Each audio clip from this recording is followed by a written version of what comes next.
Of Americans who reach retirement age, more than 9 out of 10, 97%, carry debt into retirement. 97%. And that's not counting the mortgage, that's credit cards, car loans, and the rest, with a typical balance of over $11,000. Add mortgages on top, and the picture gets heavier still. So if you're approaching retirement with debt hanging over you, please understand, you are not a failure, and you are not alone. You are the overwhelming majority. But here's why it matters so much, and why I made this video. Debt in your working years is a burden. Debt in retirement is something worse. It's a leak in a bucket you can no longer refill. When you're working, if debt eats your budget, you can pick up overtime, find a better job, earn your way out. In retirement, your income is largely fixed. That Social Security check is what it is. So every dollar going to a credit card company at 21% interest is a dollar stolen from your groceries, your medicine, your grandkids, your peace. Carrying high-interest debt into retirement is like trying to fill a bathtub while the drain is wide open. You can never get ahead. And it isn't only financial. Debt in these years takes a real toll on your health and your marriage. The lying awake at 2 a.m. doing math, the arguments about money, the low hum of dread that never quite leaves. Money worries are one of the biggest sources of stress for older adults, and stress is not free. It shows up in your blood pressure, your sleep, your joy. So when I talk about getting debt-free before retirement, I'm not only talking about dollars. I'm talking about being able to breathe, about sitting down to dinner without a knot in your chest. That freedom is worth as much as the money. So today I'm going to give you a real practical plan to be debt-free before you retire, and I've built it specifically for people who are starting late. If you're 55 or 60, or even 63 with a pile of debt and a knot in your stomach, this video is for you. Because here is the truth that I want you to hold on to through this whole thing. Being debt-free by retirement is far more achievable than you think, even from a late start. And I'm going to show you exactly how, step by step. It is not too late. Let me prove it to you. Let me give you a couple to follow. Call them Tom and Debbie, both 58, hoping to retire at 65. They've got a mix of debt that keeps them up at night, some credit cards, a car loan, and a mortgage with a decade left on it. They feel like it's hopeless, like they left it too long. By the end of today, they're going to have a clear, 7-year path to crossing that retirement finish line, owing nothing. Let's build it with them. First, before we make a single payment, I need to show you why this is worth doing. The real prize, because it's bigger than most people realize, and understanding it will give you the fire to see this through. Getting rid of debt before retirement gives you 2 enormous wins at the same time. The first win is obvious. You stop pouring money down the interest drain. Take that typical credit card balance for someone in their 50s, over $11,000. At today's 21% rate, that's costing about $2,400 a year in interest alone. Not paying down the balance, just the rent on the money, year after year. Wipe out that debt, and you've given yourself a guaranteed 21% return on your money, tax-free, which is something no investment on earth can safely promise. Paying off a 21% credit card is mathematically the best investment available to you, period. But the second win is the one that's even bigger, and almost nobody thinks about it. So let me make it land. Every debt you carry comes with a monthly payment, and that payment raises the amount of income you need in retirement. Think about it. If you retire still owing on a mortgage, a car, and a card, you might need an extra $2,000, $2,500 a month just to cover those payments. Now remember the rule we talk about on this channel. To safely produce income in retirement, you need roughly 25 times your annual spending saved up. So carrying, say, $29,000 a year of debt payments into retirement means you'd need an extra $700,000 in savings just to service that debt. $700,000. Sit with that because it's the whole game.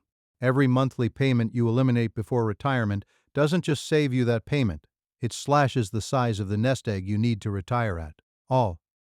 Killing your debt and building your savings are not 2 separate goals. They are the same goal. Becoming debt-free is like giving yourself hundreds of thousands of dollars in retirement savings without saving another dime. That is why this is worth every ounce of effort. Now let me show you the plan. Step 1. Face it. Get the whole thing out of the shadows and onto one page. I know this is the hardest step emotionally because debt lives in a fog of anxiety, and it's tempting to never look directly at it. But you cannot beat what you won't look at. So sit down and make one simple list of every single debt you have. For each one, write down three things: who you owe, the total balance, and this is the crucial one: the interest rate. Every credit card, the car loan, the mortgage, that store card, the medical bill, the money you borrowed from your 401k, all of it on one page. Here's what happens when Tom and Debbie do this. The fear of the unknown, that vague, crushing sense of we owe so much, gets replaced by a finite, concrete list, and a finite list can be attacked. Almost everyone who does this exercise finds that the monster in the closet is smaller than the monster in their imagination.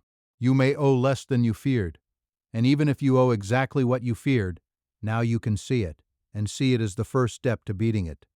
Step 2. Pick your battle order because the order you pay debts off in matters enormously.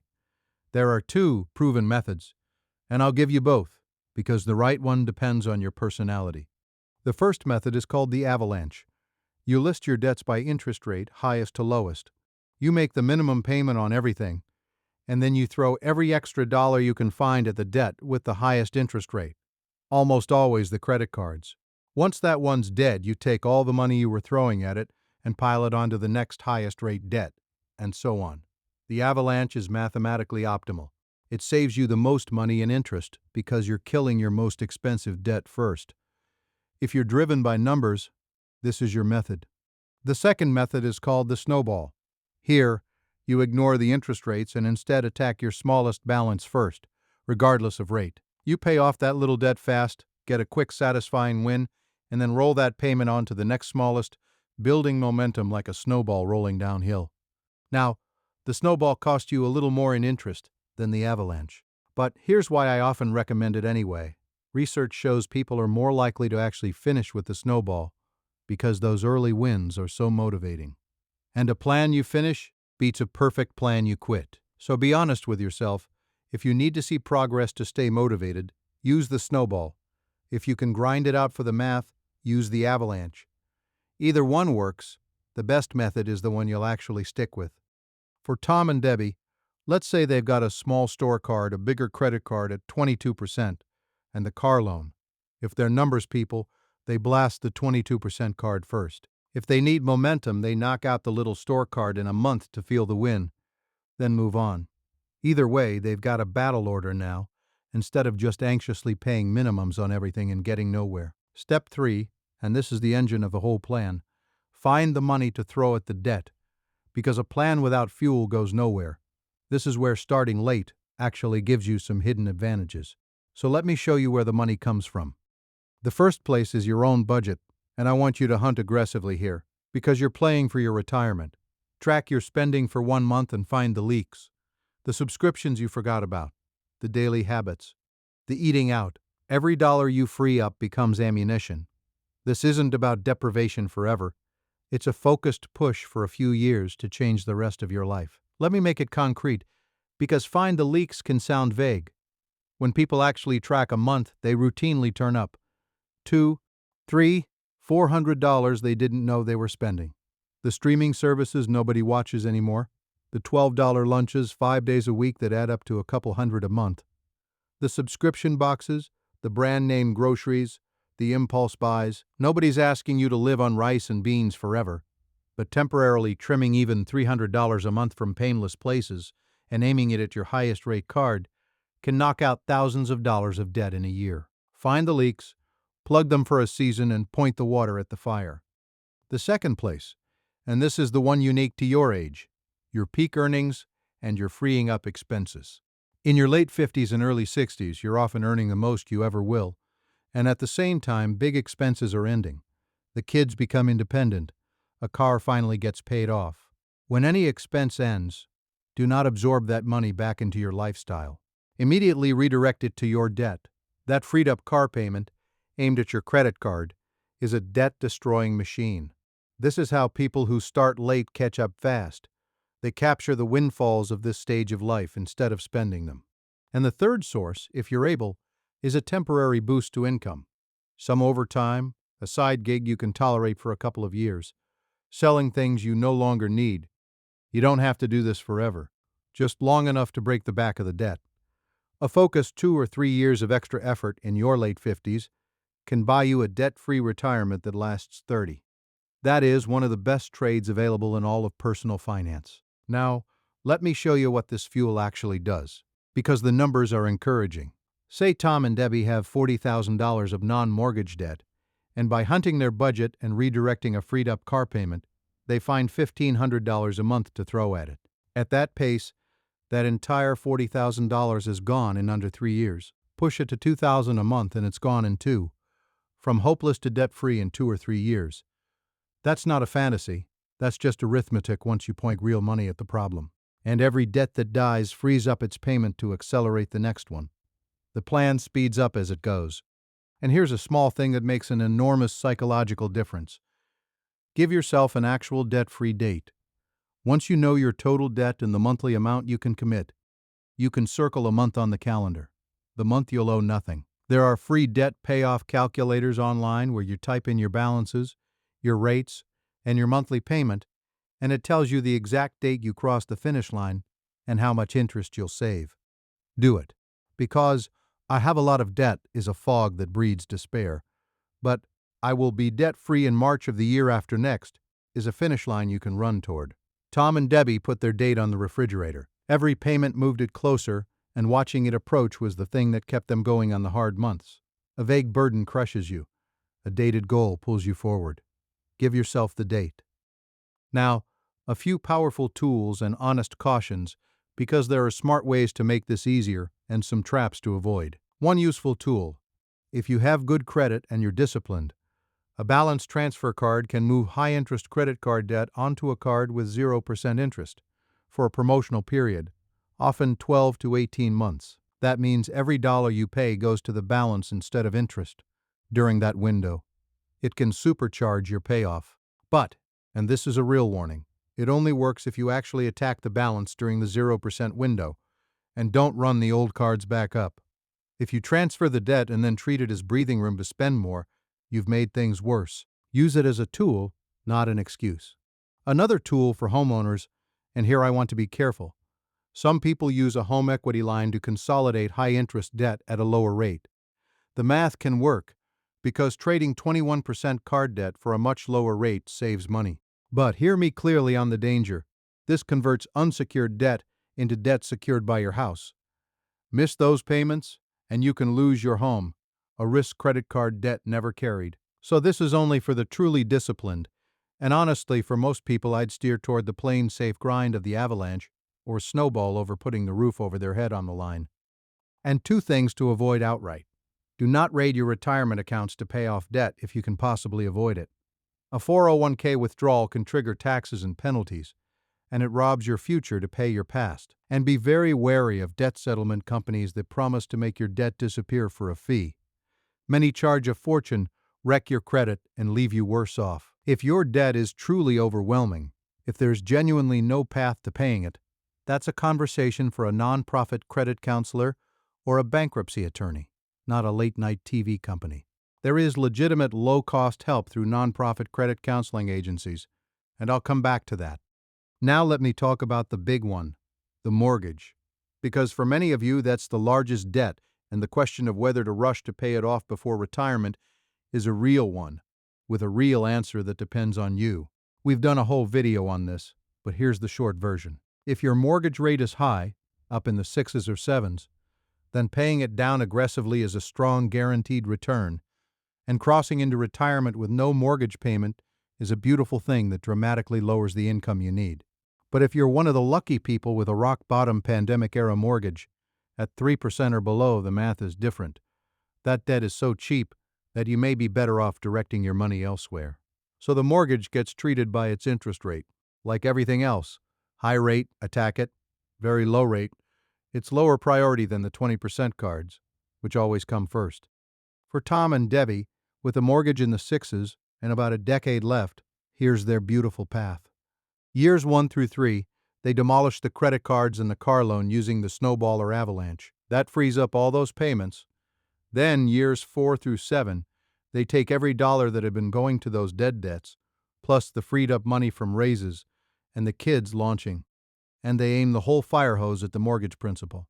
Payments that were feeding credit card companies now knock years off the mortgage. And they cross the finish line at 65 owing absolutely nothing. 7 years, from a pile of debt and a knot of dread to a completely free retirement. That is a late start turned into a total win. Let me show you the difference that makes it 65 side by side. Because it's the whole reason to do this. Picture two identical couples retiring on the same income. The first couple crosses the line still owing a mortgage payment, a car payment, a credit card balance, totaling about $2,400 a month in debt payments. Every single month of retirement, before they buy 1 gallon of gas or 1 bag of groceries, $2,400 flies out the door to lenders. On a fixed income, that's crushing. They feel poor even though they saved. The second couple, Tom and Debbie, retire owing nothing. That same $2,400 a month is theirs. It's travel, it's grandkids, it's a cushion, it's peace. Now run it through the retirement math. Those payments the first couple carries mean they needed roughly $700,000 more in savings to live the same lifestyle. Same income, same house, same everything. But one couple is stretched thin and anxious, and the other is free, and the only difference was whether they spent a few focused years killing the debt before they stopped working. That is what you're really playing for. Not just lower bills, a completely different retirement. Let me help you find yourself in this, because your first move depends on where you stand. If your debt is mostly high-interest credit cards, that is your emergency. Attack it first and hardest, because at 20+% it's the most destructive money in your life. If your debt is mostly a car loan and a moderate mortgage, you're in good shape. Knock out the car, then decide on the mortgage by its rate. If you're carrying a little of everything, list it all, pick snowball or avalanche, and start the machine. And if your debt genuinely feels impossible, more than you could ever pay even with your best effort, please don't suffer in silence or fall for a scam. Call a nonprofit credit counseling agency, the kind affiliated with the National Foundation for Credit Counseling, where you can get real help building a plan, often for free or nearly free. Now, one thing people never plan for: how to stay debt-free once you get there. Because it does you no good to grind your way to zero at 64 and then slide right back into debt at 66. So let me give you the guardrails. First, build a small emergency fund as you go, even $1,000 or $2,000 set aside, because the number one reason people fall back into credit card debt is an unexpected expense they have no cash for. A little cushion is what keeps a surprise car repair from becoming a new balance. At 21%, second, once the debts are dead, resist the urge to celebrate by financing something big: the new car, the RV, the boat. We've talked on this channel about the purchases retirees most regret, and most of them are things people go back into debt for.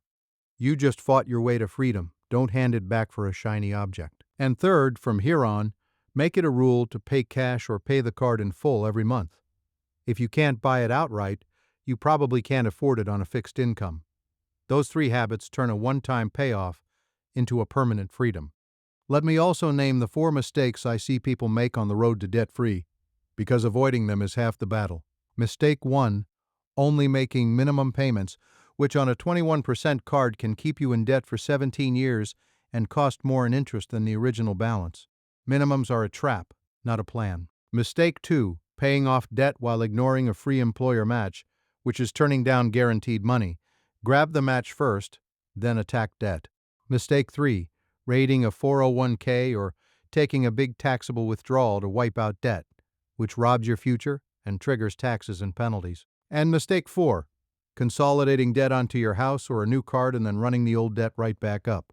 So now you owe twice. Steer around those 4, and the path stays clear. Now let me be honest and careful with you, the way I always try to be. Everyone's situation is different, and the rates and figures I've used are current for 2026 and will shift over time. Whether to prioritize debt payoff over retirement saving is a genuine judgment call. As a rule of thumb, always contribute at least enough to grab any employer match first, because that's free money, then attack high-interest debt. Because nothing beats a guaranteed 20% return. But your exact order deserves a look at your specific numbers. This is a wonderful thing to map out with a fee-only financial advisor or a nonprofit credit counselor.